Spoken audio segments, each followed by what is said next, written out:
U.S. Senator John Fetterman is in the hospital tonight after falling and hitting his face near his home in Braddock.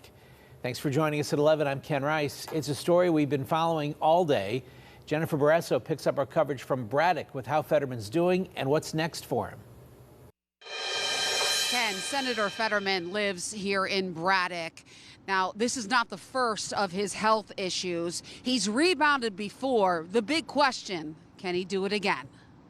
I think the vast majority of Pennsylvanians, Republican, Democrats, Independents, are hoping the senator has a full recovery and gets back to work.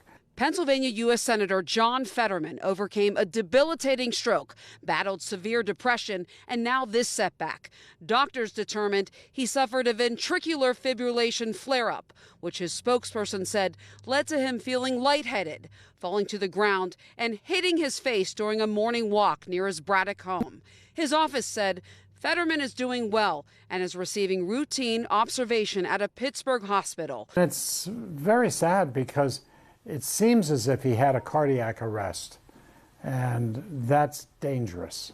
He's very lucky, he's very fortunate, and hopefully he'll recover completely. According to the Mayo Clinic, ventricular fibrillation, VF, is a life-threatening arrhythmia in which the heart's lower chambers quiver rapidly and chaotically, preventing effective blood circulation. The Mayo Clinic says it's a medical emergency that requires immediate treatment and is the leading cause of sudden cardiac death.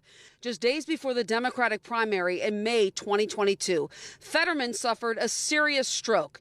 In his new book, Unfettered, the senator said he should have quit his campaign. He went on to defeat Mehmet Oz by more than 260,000 votes.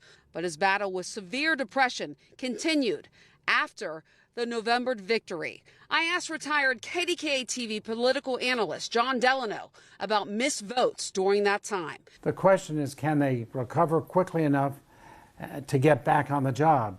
And in Senator Fetterman's case, he did. His attendance record since April has been roughly a missing of 2 to 3% of votes. That's pretty normal for senators, and I hope that his absence as a result of this will not be long-lived. Fetterman's first term in the Senate is set to run until January 2028.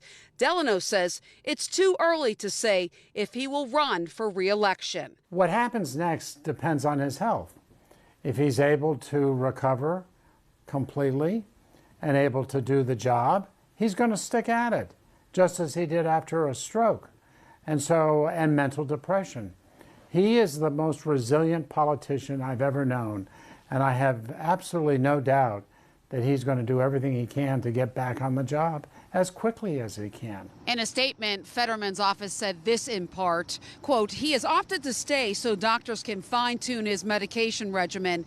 Senator Fetterman is grateful for the EMTs, doctors, and nurses who are providing his care. John and I talked about the work left on Capitol Hill. Will the Senate act if the House acts on releasing the Epstein files? Now, John pointing out that Senator Fetterman has been clear that the Justice Department should release those files and that he believes, he is sure Fetterman wants to take part in that vote. Reporting in Braddock, Jennifer Barrasso, KDKA-TV News. Pennsylvania's other senator, Dave McCormick, says he and his wife have already reached out to the Fettermans, going on to say, John is a tough Pittsburgher and is already on the mend. We are thinking of him, Giselle, and their entire family. Looking forward to seeing my good friend in the coming days. And this tonight from Governor Josh Shapiro. Lori and I are praying for Senator Fetterman's full and speedy recovery and thinking of Giselle and their children. It's the most important thing in the world to have good health and be with your family. And I know all Pennsylvanians join me in sending well wishes to the Fettermans.